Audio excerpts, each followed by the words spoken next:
Cette chronique est présentée par les éditions La Roupille. J'ai le plaisir d'avoir avec moi Mme Caroline Larochelle, qui est autrice-éditrice pour la maison de l'édition La Roupille, qui a vu sa date de création en 2012. Bonjour, Mme Larochelle. Bonjour.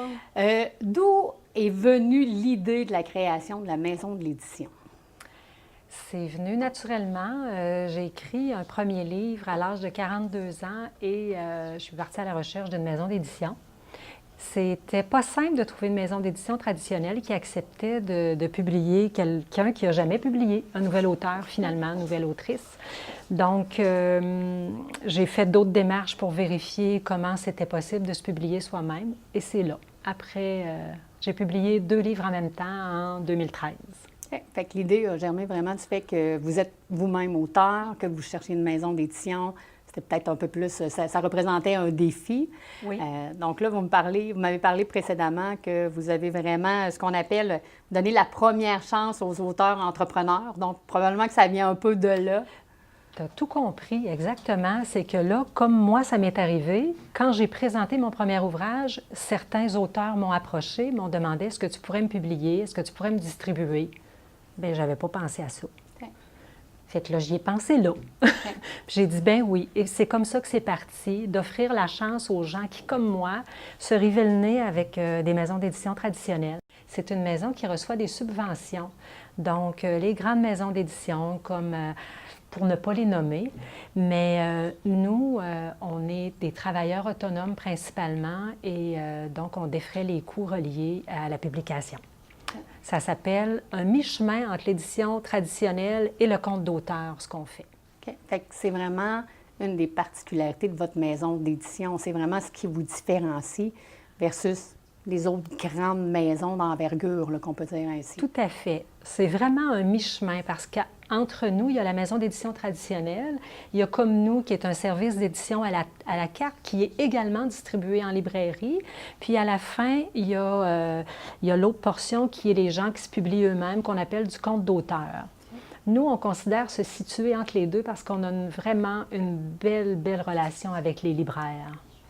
Ça, c'est ma plus grande réalisation, c'est d'avoir une si belle reconnaissance des libraires qui commandent à tous les jours, puis partout à travers la province. Puis, est-ce que vous diriez qu'au niveau de la mission de votre maison d'édition, mais à part le fait de vouloir aider ces auteurs-là, entrepreneurs, là, comme vous plaisez à dire, est-ce qu'il y a autre chose en arrière de tout ça? Bien oui, on revient avec la première question. Pourquoi personne ne voulait de mon ouvrage à moi comme auteur? C'est que je voulais absolument parler des tabous. Mon premier ouvrage parlait d'adoption, parlait beaucoup des émotions.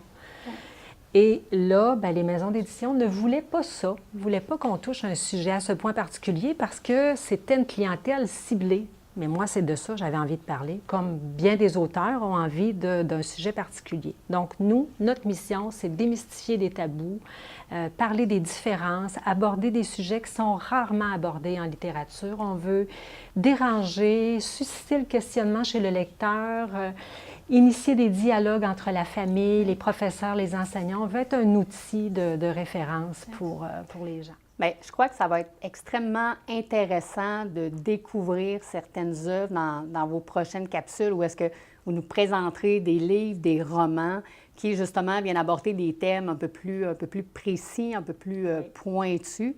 De ce que je comprends, c'est qu'il y a quand même beaucoup de travail en arrière de tout ça. Vous travaillez avec sûrement une belle équipe. Oui, tout à fait. Donc, moi, à l'édition principale qui reçoit les manuscrits, tout ça, j'ai également un beau petit comité de lecture adulte, jeunesse. Et si j'ai des livres jeunesse, je vais vraiment aller me chercher des lecteurs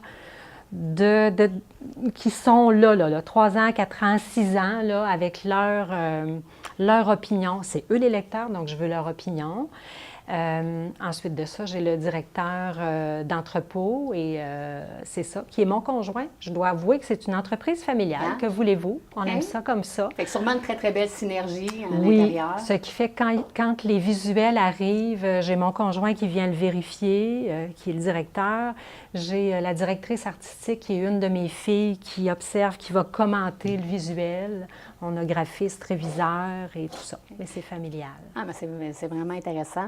Ce que j'ai trouvé également très bien, c'est que tout à l'heure, m'avait mentionné qu'il y a des gens qui vont directement à la maison d'édition chercher leur livre, chercher leur roman, parce que vous avez pignon sur rue. Oui, tout près d'ici, là. On a pignon sur rue à Saint-Lambert, effectivement, sur la rue du Pont, juste en face de l'Hôtel de Ville. Et puis, bien, c'est sûr que quand les gens veulent l'avoir plus rapidement qu'en librairie ou qu'ils passent devant, bien, ils arrêtent au bureau, puis prépare-moi mon livre, je vais passer. Fait que c'est vraiment... Ouais, fait que vous génial. avez également cette proximité-là Avec le lecteur. lecteur. Oui, et puis d'avoir la proximité avec le lecteur, ça nous donne encore d'autres sujets pour écrire. C'est le fun. Oui. Écoutez, moi, j'ai déjà hâte à votre prochaine capsule où est-ce que vous allez nous faire découvrir un univers, parce qu'il reste que les romans, les livres, c'est un univers. Un univers avec une personnalité différente, puisque ce sont tous des auteurs qui ont des vécus différents, puis qui proviennent de la province de Québec, là. Montréal, Trois-Rivières, Drummondville, nos auteurs sont partout.